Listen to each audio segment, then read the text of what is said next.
ملک میں بڑھتی ہوئی مہنگائی اور اشیاء خرد و نوش کی قیمتوں میں ریکارڈ اضافے کے خلاف سول سوسائٹی کے زیر اہتمام شہریوں نے ہاتھوں میں سبزیاں اٹھا کر ابن آزاد چوک مائکرو کلونی میں احتجاجی مظاہرہ کیا۔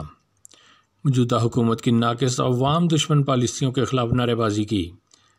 مظاہرے میں شامل سول سوسائٹی کے نمائندگان نصیر احمد گوپانگ، حبیب اللہ انصاری و دیگر کر رہے تھے۔ اس موقع پر مذکورہ رہنماؤں کا کہنا تھا کہ اس ظالم حکمرانوں نے 2 وقت کی روٹی سے بھی محروم کر دیا ہے۔